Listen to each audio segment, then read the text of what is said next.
আল্লাহর হাবিব বলছেন যে আমার মেরাজ হয়েছে একবার, আর আমার উম্মতের মেরাজ হবে দিনে 5 বার। বান্দা, তুমি যখন দাঁড়াও তোমার মাওলার সামনে, তোমার যেন এই ইয়াকিন থাকে, দৃঢ় বিশ্বাস থাকে যে তুমি তোমার আল্লাহকে দেখছো, তোমার রবকে তুমি দেখছো, তোমার অন্তরের চোখ দিয়ে দেখছো। যদি এ পরিমাণ মজবুত ঈমান তোমার না থাকে, তাহলে এর নিচে যেন না থাকে, তুমি বিশ্বাস করবে যে তোমার আল্লাহ তোমাকে দেখছে। এই সালাতে তোমার প্রত্যেকটি নড়া চড়া, উঠা বসা, বলা করা সব কিছু আল্লাহ দেখছে। আল্লাহর হাবিব সুসংবাদ দিয়ে বলেন, বান্দা আর তার মাহবুদ, আবেদ আর মাহবুদের মধ্যে দূরত্ব সবচেয়ে কম থাকে যখন বান্দা সিজদায় পড়ে। সেজদা ইবাদতের, নামাজের মগজ। এই সেজদাতে গিয়ে আল্লাহ তাআলার মহত্ব, বড়ত্ব আমরা প্রকাশ করছি। বিশেষ করে নফল সালাতের সিজদায় মন ভরে আল্লাহ তাআলাকে আপনার সকল প্রয়োজনের কথা বলুন। আপনি আরবি ভাষায় বলতে পারেন আলহামদুলিল্লাহ, আপনি ওইটা না পারেন, আল্লাহর দেওয়া ভাষা, এটাও আল্লাহর দান, এই ভাষাই মন খুলে বলেন। এই একটা জায়গা মানুষের জন্য দুনিয়ায় যেখানে চাইতে কোনো লজ্জা লাগে না, বরঞ্চ প্রশান্তিতে মন ভরে ওঠে, এটি হচ্ছে আল্লাহ তাআলার কাছে চাওয়া। আর এই চাওয়াটা যদি রাতের শেষ অংশে হয়, যখন নিঝুম ঘুমে সমস্ত প্রকৃতি আচ্ছন্ন, শুধু মানুষ না, সমস্ত প্রাণী জগৎ, এমনকি গাছপালা সব কিছু নিতর নিস্তব্ধ হয়ে যায়, তখন কিছু সংখ্যক বান্দাকে আল্লাহ তাআলা তৌফিক দেন, বিছানার সাথে তাদের পিঠ আর জোড়া লাগানো থাকে না, বিছানা থেকে আলাদা হয়ে যায়।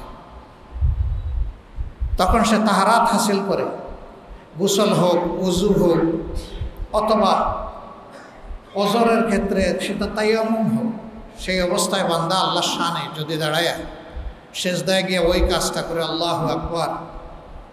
বিশেষ করে আমরা যখন জেলে যেতাম, এই মজাটা অন্যরকম অনুভব করতাম। লাল চারটা দেয়াল গোটা দুনিয়া থেকে আমাদেরকে বিচ্ছিন্ন করে ফেলেছে, কিন্তু আমাদের আল্লাহ থেকে বিচ্ছিন্ন করতে পারে নাই। দুনিয়ার কোনো মানুষ আমাদের কাছে ভিড়তে পারতো না, আপনজন নাই, প্রিয়জন নাই, কিন্তু আমাদের আল্লাহ আমাদের সাথে থাকেন। এই সময়ের মজাটাই আলাদা। বলবেন তাইলে কি আমরা জেলেই থাকবো নাকি আর জীবন? না না, জেল নবীওয়ালা সুন্নত। রসুল করিম সাল্লাল্লাহু আলাইহি সাল্লাম তার জিন্দেগিতে তিনি 23 বৎসরের নবুয়তের হায়াত পেয়েছিলেন, কিন্তু জেলে তো মাত্র 3 বছর ছিল। বাকি 20 বছর তিনি মুক্ত ময়দানে ছিলেন, তিনি হেদায়েতের চাষ করেছেন। আলহামদুলিল্লাহ, আল্লাহ তাআলা সেই সালাত আমাদেরকে আদায় করার তৌফিক দিয়েছেন। রব্বে করিমের দরবারে দোয়া করি, অতীতের ফেলে আসা দিনগুলা সব কয়টি সালাতের রুকু, সিজদা, কিয়াম, কিরাত, তাসবিহ, তাশাহুদ সব কিছুকে আল্লাহ কবুল করুন, এবং এগুলা কবুল করে জাহান্নামকে আমাদের থেকে দূরে আল্লাহ তাড়াইয়ে দিন। আমাদের আর জাহান্নামের মধ্যে আল্লাহ তাআলা ব্যবধান তৈরি করে দিন। বিশেষ করে এই মসজিদ প্রতিষ্ঠায়, পরিচালনায়, এই মসজিদের মিম্বরে, মেহরাবে যারা খেদমত আঞ্জাম দিয়েছেন এবং যুগ যুগ ধরে এই মসজিদে যারা এসে সালাত আদায় করেছেন, এখন যারা করছেন, আল্লাহ তাআলা তাদের সকলের বন্দেগীকে কবুল করুন, তাদের খেদমতকে কবুল করুন, তাদের যোগ্যতা খেদমতের আরও বাড়িয়ে দিন। আল্লাহ তাআলার মকবুল গোলামি করার তৌফিক আমাদেরকে দান করুন।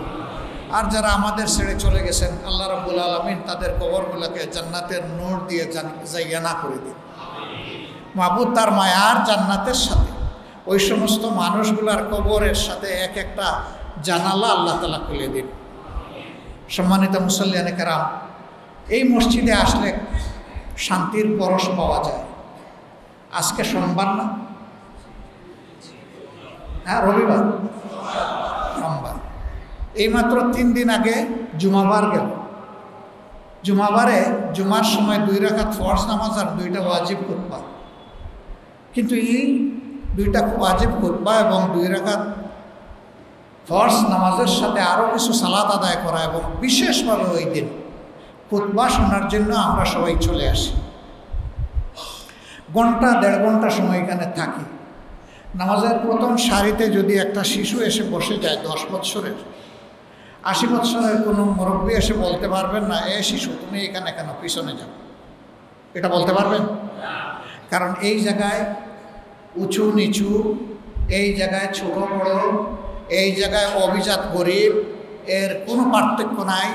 এই মসজিদের আঙ্গিনায় ঢোকার পরে সকলের মনে একই অনুভূতি যে আমরা সবাই সমান, আমরা সবাই আল্লাহর গোলাম। এটাই আমাদের পরিচয়, এটাই আমাদের মর্যাদা। এখানে আভিজাত্য দেখাতে আসেনি, এখানে এসেছি গোলামি করতে। এই যে গোলামের মানসিকতা নিয়ে আল্লাহর দরবারে আমরা ঢুকি, দুনিয়ার শ্রেষ্ঠতম জায়গা মসজিদে, এখানে শান্তি কী জন্য থাকে? এই মিম্বর থেকে যখন খতিব সাহেব কথা বলেন, আল্লাহর কসম তিনি কোনো মন গড়া কথা বলেন না, তিনি কথা বলেন কিতাবুল্লাহ এবং সুন্নতে রাসূলুল্লাহ সাল্লাল্লাহু আলাইহি সাল্লাম থেকে। তিনি যখন নামাজের ইমামতি করেন তখন নকশা কদম রসুল পাক সাল্লাল্লাহু আলাইহি সাল্লামের তরিকায় তিনি নামাজ আদায় করেন। এই জন্য আমরা এই গভীর বিশ্বাস নিয়ে তার পিছনে তাকে ইক্তেদা করি, অনুসরণ করি যে আল্লাহ তাআলা তার ইমামতিতে আমাদের সালাতকে আল্লাহ কবুল করবেন। যেহেতু এটা আল্লাহর বিধান এবং নবীওয়ালার তরিকায় হয়, সেই জন্যে এই সৌন্দর্য, এই শৃঙ্খলা, এই শান্তি।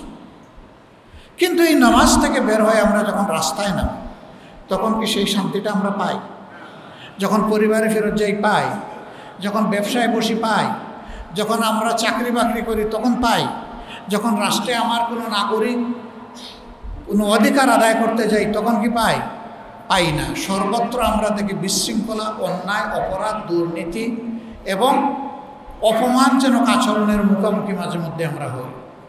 আমার মা, আমার বোন, আমার মেয়ে গড়ে থাকা অবস্থায় যেটুকু সম্মান ইজ্জত পায়, বাইরে গেলে সেটা পায় না, কর্মস্থলে আরও কমে যায়। অথচ আমরা একটা মুসলমানের দেশ। কেন এটা? এর মূল কারণ এখানে আল্লাহকে অনুসরণ করা হয়, আল্লাহ তাআলার সাথে তার হাবিবে পাক সাল্লাল্লাহু আলাইহি সাল্লামকে অনুসরণ করা হয়। আর বাইরে যাওয়ার পরে আমরা আল্লাহর কিতাব এবং রাসূল করিম সাল্লাল্লাহু আলাইহি সাল্লামের সুন্নাহ ছেড়ে দিই। আমরা তখন আমাদের মন মতো চলি। আমরা বলি এটা আমাদের সমাজের বিধান। এই সমাজ কার জন্য? এই সমাজ কে গড়েছে? এই সমাজ মানুষের জন্য এবং এই সমাজ গড়েছে মানুষ। অতএব সমাজের দোহাই দিয়ে আল্লাহর দরবার থেকে আমরা বাঁচতে পারবো না। এটি আমার ফতোয়া নয় ভাই, আমার আল্লাহ তাআলা ফতোয়া দিচ্ছেন। আফাতুমিনুনা বিবাদিল কিতাবি ওয়া তাকফুরুনা বিবাদ। তোমরা কি হে বান্দারা আমার দেওয়া কিতাবের কিছু মানবে আর কিছু তাকফির করবে, অস্বীকার করবে? যদি এমন আচরণ হয় তাহলে কি হবে? ফামা জাযাউ মান ইয়াফআলু যালিকা মিনকুম। তোমাদের মধ্য থেকে যারা এরকম আচরণ করবে তাদের জন্য পাওনা আল্লাহর দরবারে আর কি হতে পারে? ইল্লা খিজুন ফিল হায়াতিদ দুনিয়া। আল্লাহ তাআলা এই দুনিয়ার জীবনে তাকে বেইজ্জত করবেন। নাউজুবিল্লাহ। আল্লাহ যাকে বেইজ্জত করবেন তার আর কিছু বাকি থাকবে? তার জন্য শুধু ধ্বংস, শুধু বরবাদি। এটা আমাদের হাতের কামাই ভাই। জাহারাল ফাসাদু ফিল বাররি ওয়াল বাহরি বিমা কাসাবাত আইদিন নাস। যা কিছু জলস্থলে অন্তরিক্ষে হচ্ছে সব মানুষের হাতের কামাই। আল্লাহ রাব্বুল আলামিন আমাদের সকলকে এইটুকু বোঝার তৌফিক দান করুন যে আমরা আল্লাহর সৃষ্টিতে সেরা, এটা নিজেরা চেষ্টা করে হয়নি, এ মর্যাদা আল্লাহ তাআলা আমাদেরকে দান করেছেন। আমি দাঁড়িয়ে আছি, দেখেন আমার পা থেকে মাথা পর্যন্ত সোজা, আমার কোমর বাঁকা অবস্থায় আমি দাঁড়াইনি, আমার ঘাড়ও এইরকম বাঁকা না। এই মর্যাদা আল্লাহ তাআলা দান করেছেন। সৃষ্টিতে দ্বিতীয় কোনো প্রাণী চোখ মেলে দেখবেন না যারা পা থেকে মাথা পর্যন্ত সোজা, আর কোন প্রাণী নেই। একমাত্র প্রাণী এই মানুষ জাতি। এই মানুষ জাতিকে আল্লাহ এই মেহেরবানি করলেন, করে বললেন যে দেখো এই মাথা তোমাদের সোজা করে, সমুন্নত করে, খাড়া করে পয়দা করেছি, সাবধান আমার কোনো সৃষ্টির সামনে এই মাথা নত হবে না। এই মাথা শুধু নত হবে আমার কাছে, আমি আল্লাহ তাআলার কাছে, আর কারো কাছে হবে না। আল্লাহ তাআলা এতটুকু তার বান্দার কাছ থেকে চান যে আমরা যেন বিনয়ী হয়ে মাথা নত করে আল্লাহ তাআলার কাছে চলি। কিন্তু আল্লাহ তাআলা এটাও চান আল্লাহ ছাড়া বাকি সবার সামনে যেন আমরা বুক ফুলাইয়া চলতে পারি। অথচ আশ্চর্য, আজকে দুনিয়ায় মুসলমানদের কি অবস্থা দেখেন। আমরা তো কোথাও বুক ফুলে মাথা সোজা করে দাঁড়াতে পারছি না। এটার ওই কারণ যে আয়াতটা বললাম, আমরা কিতাবকে আমাদের পছন্দ মতো কিছু ধরেছি আর কিছু ছেড়ে দিয়েছি। বাংলাদেশ 90% মুসলমানের দেশ। এই দেশে কি একটু শান্তি এবং সম্মানের আমাদের প্রয়োজন নাই? একটু নিরাপত্তা আমাদের দরকার নাই? আমাদের যুবকদের জন্য একটা উজ্জ্বল ভবিষ্যতের প্রয়োজন নেই?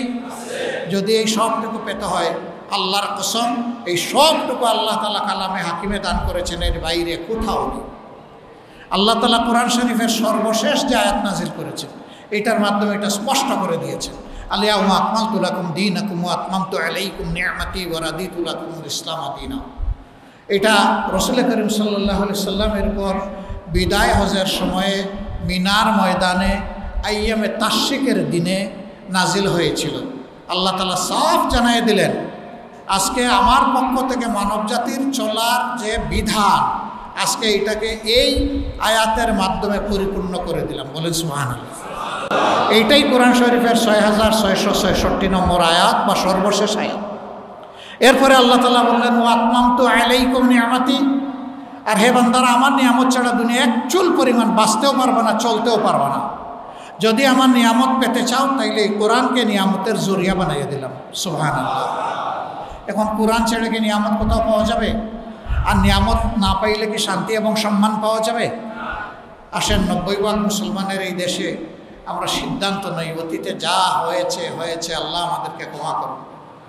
আস্তাগফিরুল্লাহ, ইন্নাল্লাহা গফুরুর রহিম। হে আল্লাহ, আমরা ইস্তেগফার করলাম, তুমি অবশ্যই ক্ষমাশীল এবং মেহেরবান, তুমি আমাদেরকে ক্ষমা করে দাও। আর এখন থেকে আমরা সিদ্ধান্ত নেই, আগামীতে আমার ব্যক্তি জীবন, পরিবারের জীবন, রাষ্ট্রীয় জীবন, সমাজ জীবন এবং আন্তর্জাতিক জীবন, সব জায়গায় কোরআনের বিধান আমরা মানব, এর বাইরে ইনশাল্লাহ আমরা যাব না। জাতীয় জীবনে এই সিদ্ধান্তের সময় ঘনায় আসতেছে। আমি এটা বলবো না আপনারা আমাকে ভোট দেবেন, আমি এটাও বলবো না আমার দলকে আপনারা ভোট দেবেন, কিন্তু আমার দাওয়াত হচ্ছে আল্লাহ তাআলার বিধানের দিকে এবং রাসূল করিম সাল্লাল্লাহু আলাইহি সাল্লামের সুন্নাহর দিকে। আপনারা যাদের মাঝে এই বৈশিষ্ট্য পাবেন, আপনারা তাদের সহযোগী হবেন, সাহায্যকারী হবেন ইনশাআল্লাহ। আমরা কি এটা আশা করতে পারি? আলহামদুলিল্লাহ। যুবক বন্ধুরা, তোমাদের প্রতি আমার দাওয়াত, আল্লাহর কসম, আমি যতটুকু দ্বীন ইসলামকে বোঝার সুযোগ পেয়েছি, আল্লাহর মেহেরবানিতে কোরআন আমার অধ্যয়ন করার সুযোগ হয়েছে, জানি না কতটুকু বুঝ আমি ধারণ করতে পেরেছি। আমি তাওরাত অধ্যয়ন করেছি, আমি ইনজিল বা আপনার কি বলে বাইবেল আমি অধ্যয়ন করেছি, শুধু জবুরটা আমি পাইনি, এই জন্য আমি অধ্যয়ন করতে পারি। আমি অধ্যয়ন করে যেটা বুঝেছি, যুগে যুগে আল্লাহর দ্বীন প্রতিষ্ঠিত হয়েছে যুবকদের ঘাড়ের উপরে। রাসূল করিম সাল্লাল্লাহু আলাইহি সাল্লামের কঠিন দিনের মক্কি জীবনের সঙ্গী যারা ছিলেন, সবচেয়ে কম যার বয়স ছিল, তিনি হজরতে আলী ইবনে আবু তালিব কারিমুল্লাহি ওয়াজহু, যিনি ইসলামের চতুর্থ খলিফা, রাসূল করিম সাল্লাল্লাহু আলাইহি সাল্লামের আপন চাচাতো ভাই, এবং পরবর্তীতে তিনি মা ফাতিমার বিবাহ সূত্রে আল্লাহ রাসূল সাল্লাল্লাহু আলাইহি সাল্লামের জামাইও বটে। আর সবচেয়ে তার বয়স ছিল মাত্র 7 থেকে 8 বছর যখন তিনি ইসলাম কবুল করেন। আর সবচেয়ে বয়স্ক ব্যক্তিটি ছিলেন আল্লাহ রাসূল সাল্লাল্লাহু আলাইহি সাল্লামের ঘনিষ্ঠতম বন্ধু হযরতে আবু বকর সিদ্দিক রাদিয়াল্লাহু তাআলা। পরবর্তীতে তিনিও বিবাহ সূত্রে মা আয়েশা সিদ্দিকা রাদিয়াল্লাহু তাআলা আনহা উম্মাহাতুল মুসলিমিনের অন্তর্ভুক্ত হওয়ার পরে হযরতে আবু বকর সিদ্দিক হয়ে গেলেন তার শ্বশুর। তার বয়স ছিল 36 বছর। কাজে কঠিন দিনের সহযোদ্ধাদের বয়স ছিল 7 বা 8 বছর থেকে শুরু করে 36 বছরের ভিতরে। এটা পরিষ্কার হয়ে গেল, ইসলাম এসেছে যৌবনের উপরে, ইসলাম এসেছে যুবকদের ঘাড়ে। যুবকরা, আপনারা তৈরি আছেন? এখন মুরব্বীরা কি মন খারাপ করলেন যে আমরা তো ফাইল আউট হয়ে গেলাম, এ তালিকায় তো আমরা নাই? ইয়েস, আমার দৃষ্টিতে যুবক ওই ব্যক্তি যার কল্প যোগ, যে সামনে বাদার পাহাড় দেখে ভয় পায় না, বরঞ্চ পাহাড় ডিঙ্গিয়ে যায়, আল্লাহর উপর তাওয়াক্কুল করে। আমি রব্বে কারিমের দরবারে দোয়া করি আমাকে এবং বয়স্ক সমস্ত মানুষগুলোকে আল্লাহ যেন যৌবনের তাকত দান করে। 2 দিনের জন্য আমরা বুড়া বুড়া ভাব নিয়ে দুনিয়া থেকে বিদায় নিতে চাই না। আল্লাহ তাআলা জান্নাতে যাদেরকে দিবেন তাদের সকলকেই যৌবনের নিয়ামত দিয়ে তাদেরকে ঢুকাবেন। ওখানে কোনো বৃদ্ধ মানুষ থাকবে না। বৃদ্ধ হয়ে মারা গেলেও আল্লাহ যুবক করে সেখানে ঢুকাবেন।